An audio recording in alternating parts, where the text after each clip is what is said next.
Bonsoir à toutes. Merci d'être présent ce soir pour ce webinaire qui est organisé à l'initiative de la FPDC avec la participation bien évidemment de l'UNEPAT dont je suis le président et de la FDAG qui est la Fédération du drone Antilles-Guyane, pardon. Ce soir, on va présenter le logiciel de Samuel Brault, qui est le fondateur de la société Drone Geofencing et qui présentera donc le logiciel Gestadrone. Voilà, donc pendant à peu près 20-25 minutes, Samuel va présenter son application. Ensuite, il y aura une série de questions-réponses. On ouvrira le micro pour laisser à tout à chacun la possibilité de poser des questions. On y répondra autant que faire se peut. Si, entre-temps, vous avez des questions importantes qui nécessitent d'arrêter la présentation, vous les inscrivez sur le chat et je prendrai la parole pour interrompre Samuel de manière à lui poser la question. Voilà. Bien, donc, je vous souhaite à tous un très bon webinaire et je laisse la parole à Samuel. Samuel, c'est à toi. Donc, bonjour tout le monde. Donc attendez, est-ce que déjà, juste ça, est-ce que vous voyez mon écran?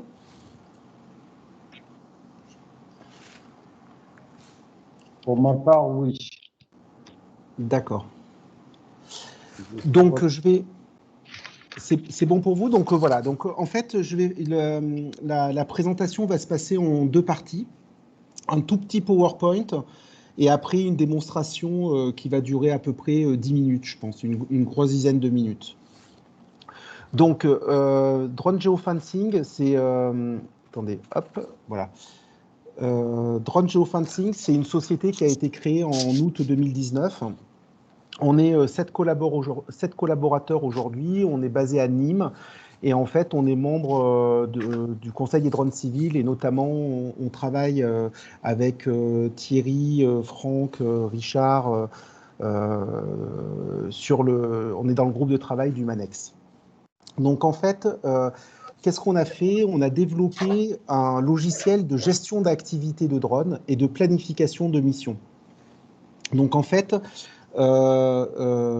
attendez, j'accepte quelqu'un. Voilà, hop. Donc, le logiciel de gestion d'activité de mission, comment ça se passe? En fait, chaque personne, chaque exploitant va commencer par configurer et paramétrer en fait toute son organisation, formaliser son activité. Et le logiciel va permettre de générer automatiquement le MANEX de l'exploitant. Et en fait, par la suite, chaque fois que la personne va faire des demandes de vol, on va vérifier, en dehors des autorisations de vol, on va vérifier que le vol est conforme à ce qui est écrit dans le MANEX. Je pense qu'il y a quelqu'un qui a gardé son micro. Non, je ne sais pas qui c'est. Voilà, donc en fait, ça, c'est la première chose. La deuxième chose, c'est qu'en fait, on a une gestion des télépilotes où on va suivre le niveau de compétence de tous les télépilotes. On va suivre l'état de navigabilité du parc d'aéronefs avec toutes les procédures de contrôle avant-vol, d'entretien, de révision. Et puis, dans la partie demande de vol, on va faire deux choses. Alors là, on est un peu comme clearance ASD. On va vous fournir un accès à l'information aéronautique. Et si c'est nécessaire, vous allez pouvoir faire à partir du logiciel les notifications et les demandes d'autorisation de vol. Enfin, sur chacun des vols, vous avez la possibilité de stocker vos données de vol. Donc, quand je parle de stockage et données de vol, je parle et des prises de vue aériennes qui sont prises et de tout ce qui concerne le log de vol et les données intrinsèques des données de vol du vecteur. Alors, voilà. Alors, le module exploitant, comment ça fonctionne? Alors, d'abord, le contractant peut être une entreprise ou peut être un particulier. On gère les deux cas. Et donc, quand vous allez paramétrer le logiciel, on va commencer par définir les CONOPS. Alors, les CONOPS, c'est la notion qui va remplacer la notion d'activité particulière dans le cadre de la transition européenne et dans le cadre du passage du MAP au MANEX, en fait. Donc, en gros, maintenant, pour chaque activité, activité, vous allez devoir définir l'environnement opérationnel du vol, enfin de l'activité, quels sont les moyens techniques que vous utilisez. C'est-à-dire qu'en fait, jusqu'à maintenant, si vous avez 3 drones et que vous faites des activités, vous pouvez utiliser vos 3 drones pour l'ensemble de vos activités. Demain, il va falloir préciser quels sont les drones qui vont être utilisables pour une activité donnée. Donc, si vous avez 3 activités, et 3 drones, peut-être que vous allez avoir 2 drones qui sont utilisables sur une activité et qu'un seul sur l'activité numéro 3. De la même manière, dans le cadre du nouveau MANEX, sur la partie personnel requis, jusqu'à maintenant, tous les télépilotes, en gros, avaient le droit de réaliser les activités particulières de l'exploitant. Dans le cadre du nouveau MANEX, en fait, il faut préciser les personnels requis pour chaque type d'activité particulière, pour chaque type de CONOPS. Voilà. Et le dernier point, qui est important, c'est que dans le cadre des scénarios opérationnels, aujourd'hui, vous affectez un scénario opérationnel à une activité, alors que demain, sur un CONOPS donné, vous allez pouvoir exécuter les scénarios opérationnels plusieurs scénarios opérationnels différents en fonction du vol donné, en fait, d'un vol donné. Donc, en fait, une fois que vous avez configuré vos CONOPS, le logiciel va aussi permettre de stocker et d'archiver toutes les déclarations réglementaires de l'exploitant. Donc, il va générer les documents. Donc, on vous génère le MANEX, on vous génère la déclaration d'activité, on vous génère les bilans annuels d'activité, les comptes rendus d'événements, il y en a tout un suivi, les déclarations d'activité permanentes, on génère les documents, et vous allez pouvoir après les stocker dans un seul endroit dans la base de données de l'exploitant. Sur la partie télépilote, pour chacune des activités, des CONOPS que vous allez faire, vous allez définir quelles sont les compétences qui sont nécessaires pour pouvoir réaliser cette activité. Et en fait, on va nous s'assurer que la validation des acquis de chacune des compétences a bien été acquise par le télépilote. Et puis, vous pouvez aussi ici préciser quels sont les aéronefs que vous autorisez à l'utilisation par les télépilotes et pour quels CONOPS vous les autorisez. Donc, en fait, on fait un suivi du niveau de compétence du télépilote. On gère le planning du télépilote et on gère le carnet de vol du télépilote qui est généré automatiquement au fur et à mesure du dossier. Sur la partie aéronef, vous allez rentrer vos aéronefs et quand vous allez créer vos aéronefs, on va stocker toutes les données qui sont relatives à votre aéronef, donc depuis le numéro d'identification et toute la documentation réglementaire, attestation d'assurance, extrait de registre, attestation de conformité, attestation de conception. Vous avez accès, on a paramétré dans le logiciel 80 aéronefs différents qu'on a modélisés. Donc vous avez accès à toute la documentation technique de ces aéronefs, la documentation constructeur. Vous avez accès à toutes les performances de l'aéronef, leurs mécanismes de sécurité, toutes leurs limitations opérationnelles, et vous avez accès aussi à toutes les procédures de vol du constructeur, donc les procédures de contrôle avant vol, les procédures de vol normales, les procédures d'urgence définies par le constructeur. Donc ça, c'est par défaut, quand vous créez votre aéronef, vous avez accès à l'information. Et puis, on a rentré toutes les procédures d'entretien et de révision définies par le constructeur que vous allez pouvoir vous-même suivre. Et chaque fois que vous allez réaliser ces opérations de révision et d'entretien, vous allez pouvoir mettre à jour le logiciel, ce qui vous permet, en cas de crash d'un aéronef, de pouvoir en fait justifier en tant qu'exploitant de l'état de navigabilité de votre aéronef en cas de crash. Excusez-moi, j'ai changé d'écran. Voilà. Alors, la procédure de contrôle avant vol. Donc, la procédure de contrôle avant vol du constructeur est disponible. Vous pouvez l'amender en rajoutant des choses. Vous ne pouvez pas normalement supprimer les choses que vous demande le constructeur. Et en fait, on a une application mobile qui permet en fait au télépilote de valider le contrôle avant vol et ça permet d'horodater la procédure de contrôle avant vol, ce qui permet en cas de problème de pouvoir justifier auprès de la DGAC et de la DSAC que la procédure de contrôle avant vol avait bien été réalisée.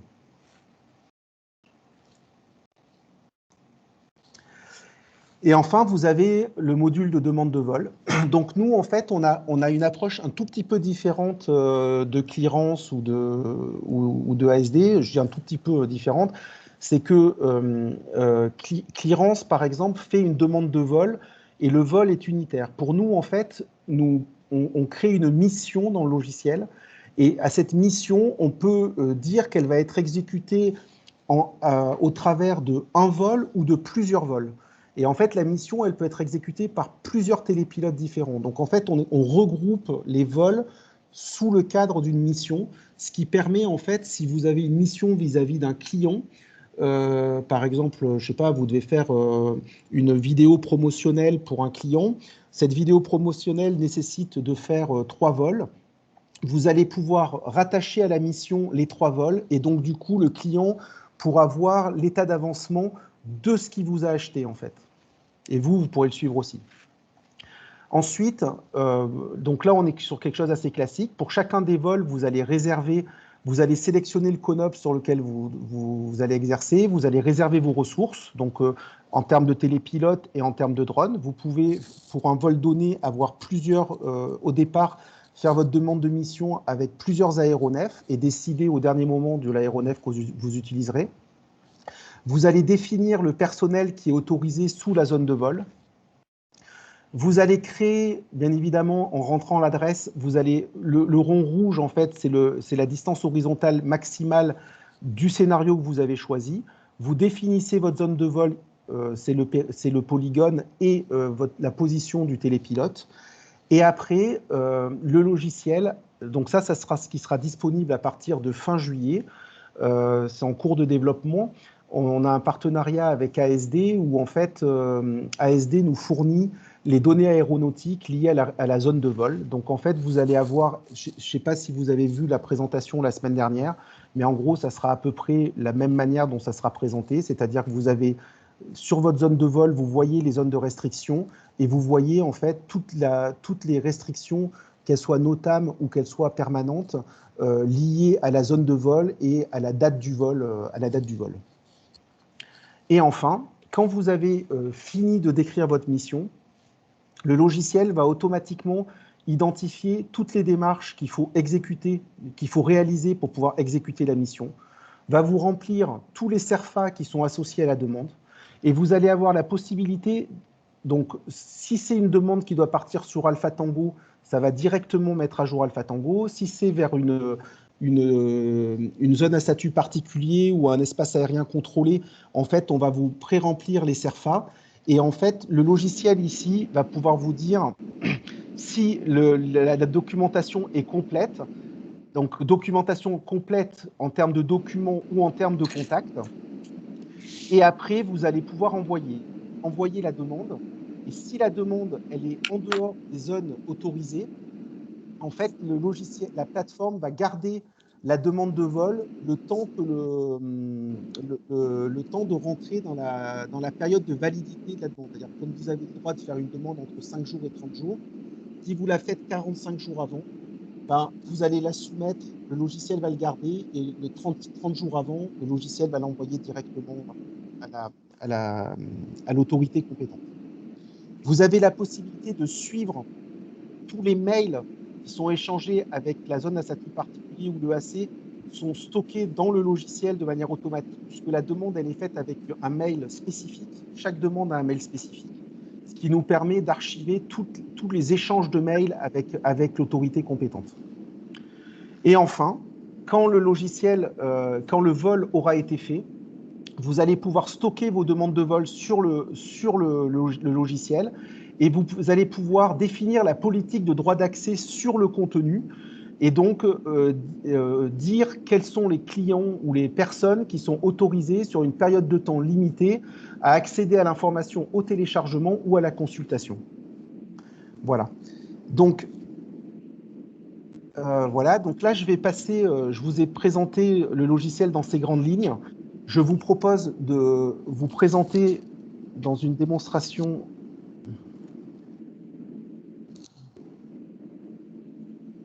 Je reprends la main 2 petites secondes Oui. pour demander à Silvio et à Alexia s'ils peuvent couper leur micro, parce que j'ai pas la main, je peux pas leur couper. Donc, comme ça fait des bruits de fond. Ah, ouais. Voilà, c'est bon. Alors, je vais reprendre très rapidement les modules, mais comme il y a énormément de choses et qu'on n'a pas suffisamment de temps, je vais vraiment aller très très vite sur les versions.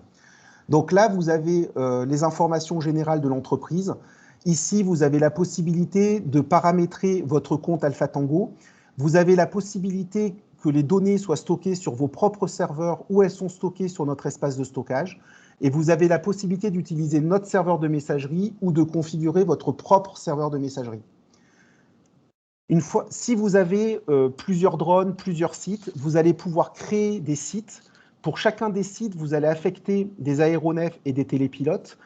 Ce qui est important, c'est qu'à partir du moment où vous avez fait ça, on a une gestion des droits fins où vous allez pouvoir vous-même définir qui a accès à quoi. Donc en fait, la gestion des droits fins permet de limiter les accès en termes de fonctionnalité, mais aussi en termes de contenu. C'est-à-dire que par exemple, un télépilote, s'il est affecté au siège social et que vous avez 3 sites, vous pourriez lui dire qu'il a accès que aux informations de son site et pas des informations des autres sites. Vous pouvez l'autoriser sur l'ensemble des sites ou que sur ses propres vols. Ensuite, vous allez avoir le fameux concept des opérations. Donc en fait, ici, quand vous allez créer votre ConOps, par exemple, sur la description de l'activité, on voit que vous allez pouvoir, là vous allez décrire votre activité, vous allez expliquer quelles sont les fonctions réalisées par la charge utile. Si vous faites une fonction qui est, par exemple, de la prise de photographie et de vidéo dans le spectre du visible, vous ne pourrez activer votre ConOps que quand vous aurez soumis votre déclaration à la DSAC, comme quoi vous allez faire votre déclaration de photographie ou de photographie ou de cinématographie. Si vous travaillez dans le spectre de l'invisible, il faudra que vous ayez récupéré votre autorisation avant de pouvoir activer le ConOps en tant qu'exploitant. Si vous êtes un formateur, vous pouvez définir le programme de formation lié à votre ConOps. Et puis, vous avez ici la définition pour savoir si l'activité, elle est récurrente, elle est permanente. Donc, récurrente, c'est par exemple, je fais la même activité toutes les semaines de 2 à 3 heures. Permanente, c'est qu'elle dure plus de 7 jours. Dans ce cas-là, vous avez des déclarations d'activité à faire en plus. Et en fait, pour pouvoir activer le ConOps, on va s'assurer que vous avez rempli dans les déclarations ici, que vous avez fait les bonnes déclarations, que vous avez soumis vos déclarations et que vous avez les réponses. Vous allez pouvoir ici définir l'organisation de votre entreprise, donc ici votre organigramme, quelles sont les responsabilités de chacune des personnes, quelles sont vos procédures de préparation avant vol, vos procédures normales, vos procédures de suivi d'événements. Et puis, pour chacun des ConOps, vous avez ici les compétences. Donc, vous allez définir des compétences. Et par exemple, pour une activité donnée, cette prise de vue aérienne dans le spectre du visible, vous avez coché que vous aviez 4 compétences qui étaient nécessaires. Maîtriser le télépilotage de drone civil, avoir fait votre évaluation périodique de télépilotage, connaître le MANEX, etc. Donc, vous avez coché ces 4 compétences.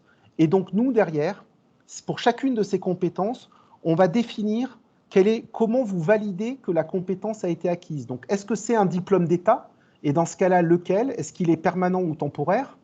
Est-ce que c'est une auto-évaluation ou est-ce que c'est une habilitation interne? Et si c'est une habilitation interne, est-ce qu'elle est temporaire ou pas?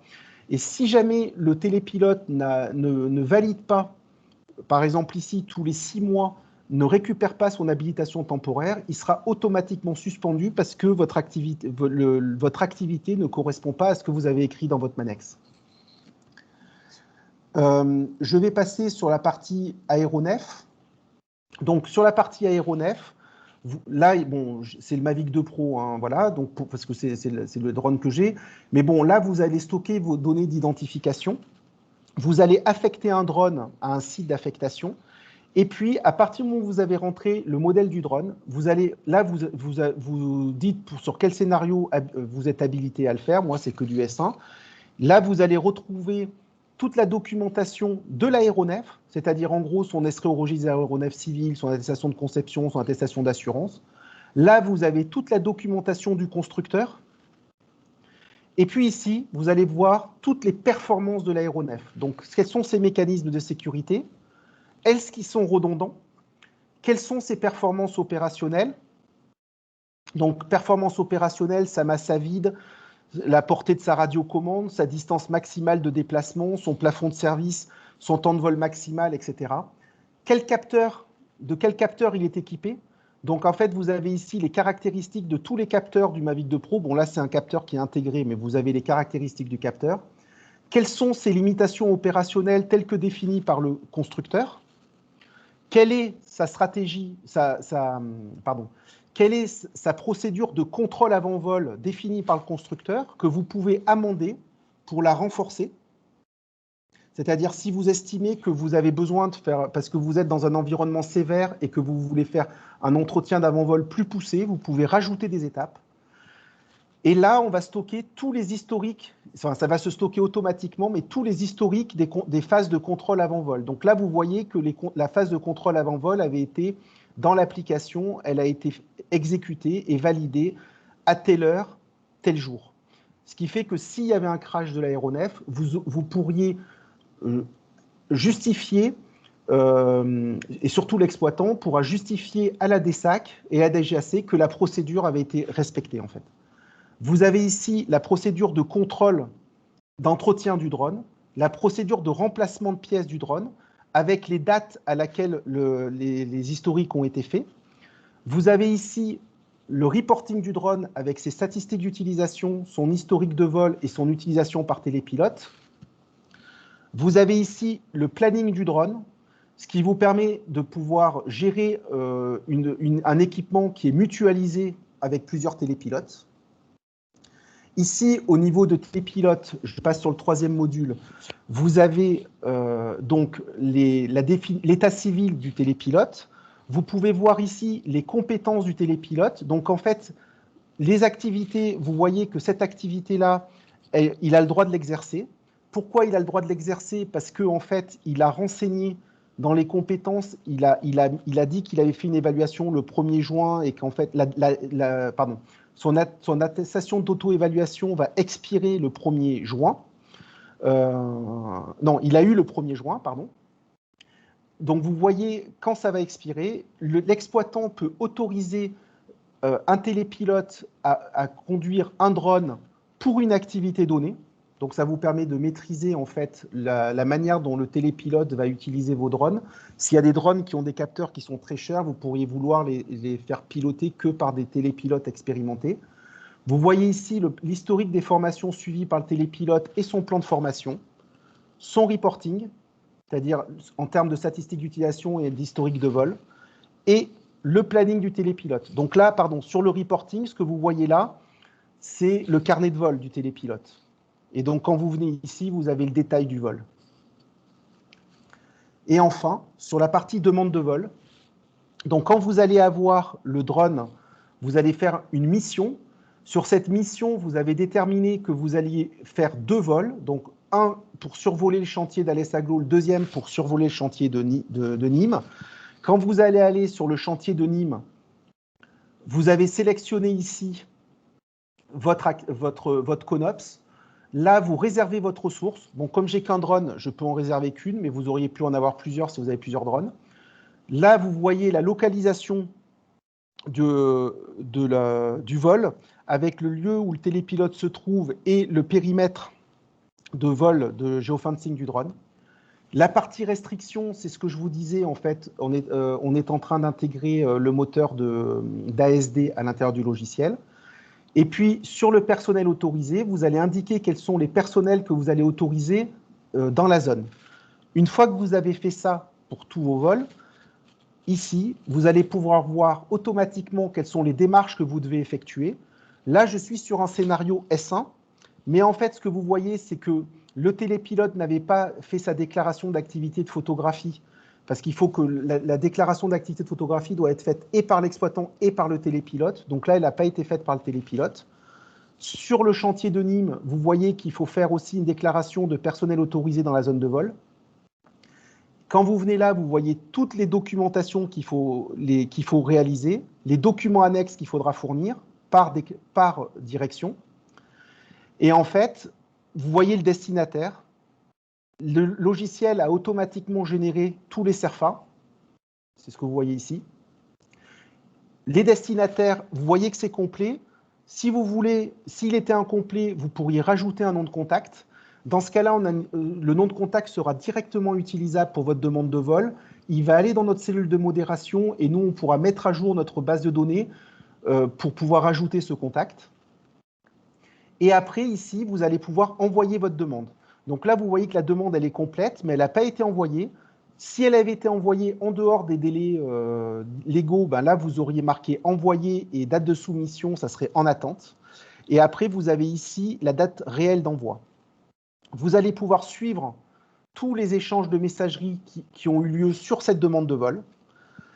Et une fois que la demande de vol a été autorisée, vous allez pouvoir ici consulter les données de vol. Donc là, ce que vous voyez, c'est la procédure de contrôle avant vol qui a été effectuée pour faire ce vol. Là, vous avez les données du vol avec le fichier de log de vol que vous pourriez mettre. Et là, vous allez avoir toutes les prises de vue aériennes que vous avez réalisées. Vous allez définir ici dans la politique d'accès si les gens, vous voulez leur donner accès aux données brutes ou au rapport d'analyse en consultation ou en téléchargement. Et là, je vous montre rapidement, voilà, la vidéo, elle est directement accessible et vous pouvez regarder la vidéo en live, voilà, qui était accessible. Voilà. Bon, je suis désolé, j'ai fait très très vite parce qu'on n'avait qu'une demi-heure. Donc, je vous propose, avant de passer à la séance de questions, de revenir sur le guide de prix du logiciel. Et après, je vais relaisser la main à Thierry par rapport aux questions. Donc, le logiciel, il est composé de deux choses. Il y a un abonnement au logiciel qui est par utilisateur actif. Un utilisateur actif, c'est quelqu'un qui fait des modifications dans le logiciel. Donc, et ça doit être à minimal télépilote. En fait, pour un indépendant, l'offre basique est largement suffisante. Elle est à 19 € par mois, prix public. Si vous êtes une entreprise qui avait plusieurs télépilotes et plusieurs drones, vous allez plutôt être, en fonction des options souscrites, entre 19 et 25 €. Et puis, si vous êtes un grand groupe qui voulait faire de la gestion multisite, etc., vous serez plutôt sur un prix public à l'ordre de 35 €. C'est complètement modulaire, hein. Vous choisissez vos options. Est-ce que je veux faire l'entretien révision des drones? C'est vous qui choisissez ce que vous voulez faire. Tous les gens qui sont présents, en me signalant, auront une remise de 10% sur le prix public, sur la partie abonnement du logiciel. Sur la partie stockage, vous avez l'obligation de prendre au moins 10 gigas de stockage pour pouvoir stocker en fait tous les formulaires et toute la documentation réglementaire. Et puis, si vous voulez stocker des données de prise de vue aérienne, il y a des packs qui existent en fonction des tailles que vous voulez prendre. Généralement, les indépendants prennent un pack à 100 gigas ou à 250 gigas. Et l'espace de stockage, vous pouvez le gérer en supprimant les vidéos les plus anciennes, etc. Vous avez tout un module de gestion du stockage qui existe derrière. Ce stockage, il est localisé dans 2 data centers de OVH, un à Roubaix, un à Gravelines. L'architecture est redondée et répliquée en temps réel. Et en fait, on a une assurance, les données sont stockées sur 5 disques durs, 2 dans un data center, 3 dans l'autre. Donc normalement, il n'y a aucun risque par rapport aux données. Et il y a une assurance de cybersécurité que nous avons souscrit pour vous en cas de problème. Enfin, la partie formation. Donc la prise en main du logiciel, ça nécessite 2-3 heures de formation.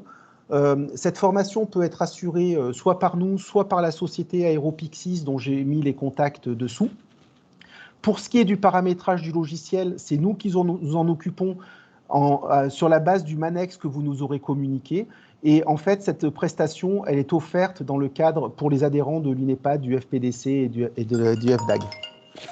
Excusez-moi, je suis désolé.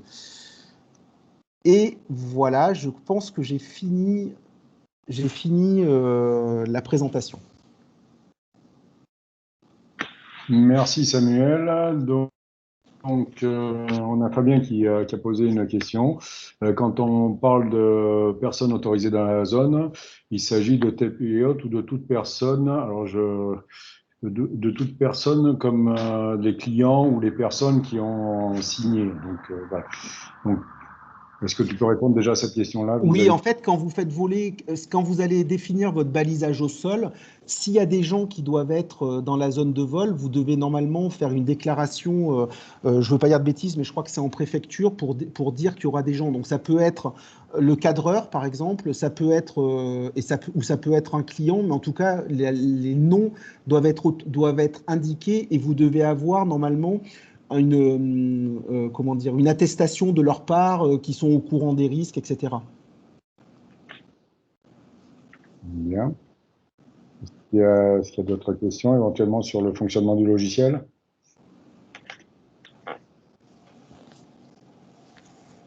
Non. Bien. Je pense que les personnes peuvent poser, vu qu'on n'est pas trop. On a été jusqu'à une trentaine de personnes en ligne en même temps, donc ça c'est très bien. D'autres m'ont signalé malheureusement qu'ils seraient absents. Donc voilà. Ah oui, donc Fabien repose une question, merci. Donc toutes les personnes internes à la mission. Donc voilà, oui, tout à fait.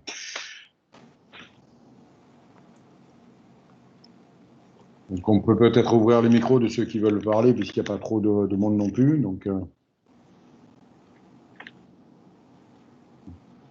Patrick va nous quitter. Merci Patrick.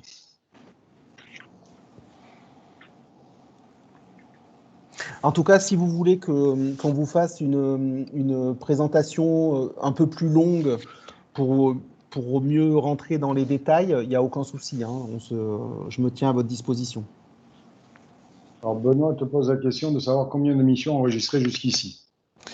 Alors aujourd'hui, le logiciel, il est utilisé par Enedis Occitanie et une dizaine d'acteurs indépendants, d'exploitants indépendants. Et Enedis a fait 160 missions, quelque chose comme ça. Et les indépendants, parce qu'en fait, le logiciel est commercialisé que depuis fin janvier de cette année, donc ça fait 3 mois. Et il doit y avoir à peu près une quinzaine de missions qui ont été faites par les exploitants, par les indépendants.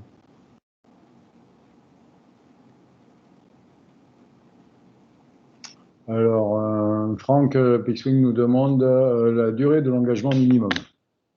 Ah, alors normalement, c'est une durée de 1 an.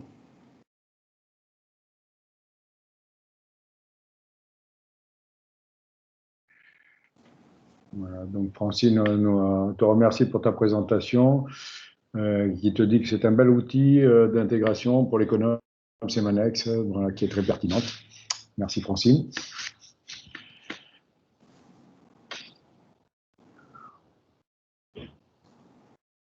Alors, est-ce que la formation est payante? Te demande, je suppose que c'est Michel. Donc, en fait, alors, là, normalement, quand vous allez faire la formation, si vous faites la formation chez Aeropixis, en fait, je pense que la formation du logiciel, elle est intégrée dans le cadre d'une formation réglementaire un peu plus large. Donc en fait, voilà. Nous, après, la formation, ça va dépendre si vous faites une formation intra ou si on fait une formation comment dire, enfin, où il y a plusieurs sociétés qui sont à l'intérieur. Voilà. Si c'est nous qui la menons. Mais je peux. Ah, Alors, je peux essayer de répondre dans tous les cas en ce qui voilà. concerne ici, parce que bon, beaucoup de personnes savent que je suis à Aeropixie aussi. Donc, en ce qui concerne l'intégration de la formation, si c'est pendant l'acquisition du logiciel, bien évidemment, la formation est intégrée avec le prix de vente.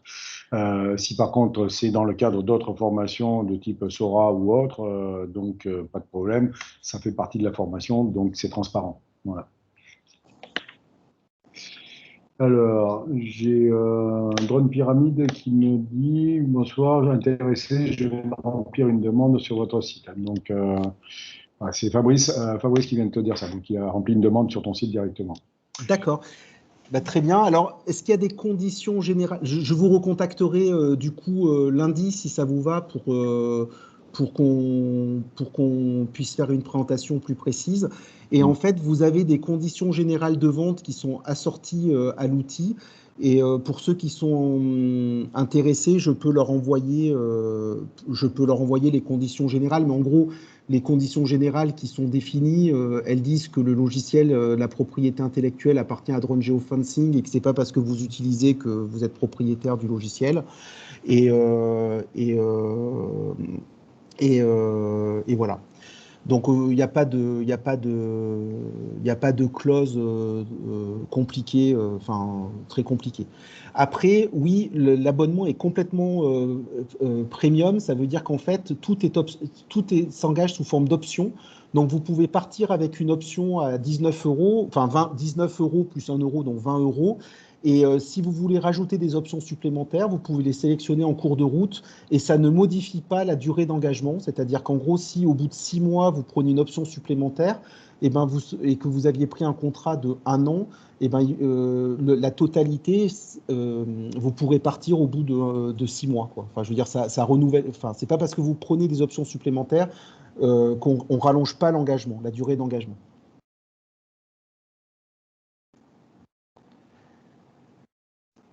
Alors, nous, notre responsabilité, on est éditeur du logiciel, donc on s'engage à ce que le logiciel fonctionne, mais on n'est pas délégataire. Donc, on s'est inscrit en tant que délégataire, mais quand on est éditeur, on n'est pas délégataire. Donc, c'est pas nous qui faisons les demandes de vol. Donc, c'est à l'exploitant de maîtriser la réglementation pour faire ses propres demandes. Le logiciel est juste là pour lui permettre de faire une préparation de vol. Alors ça veut dire quoi? Ça veut dire que par exemple avec ASD, hein, avec qui on travaille, les données, on certifie que les données sont justes, en tout cas c'est celles d'Eurocontrol qui vous sont mis à disposition. Mais par contre, c'est à vous de valider que vous n'êtes pas concerné par cette restriction de vol ou pas, quoi. C'est pas, donc après, si vous cochez la mauvaise case, c'est de votre responsabilité, c'est pas de la nôtre. Oui, c'est ça, c'est ce qu'il faut surtout préciser, c'est-à-dire que le logiciel intègre la totalité des paramètres réglementaires conformément à la réglementation. Maintenant, s'il y a une mauvaise déclaration, soit faite par une omission, soit faite par une mauvaise compréhension, ben, la responsabilité incombe à celui qui a intégré l'information. Maintenant, le logiciel, lui, se veut être conforme à la réglementation et on y veille scrupuleusement. Voilà.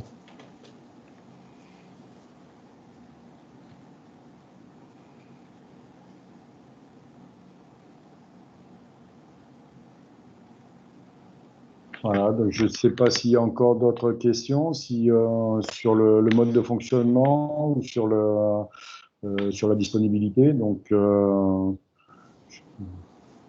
Je vais couper la vidéo, oui, Thierry, si tu es d'accord. oui, volontiers. Oui. Voilà, j'arrête l'enregistrement.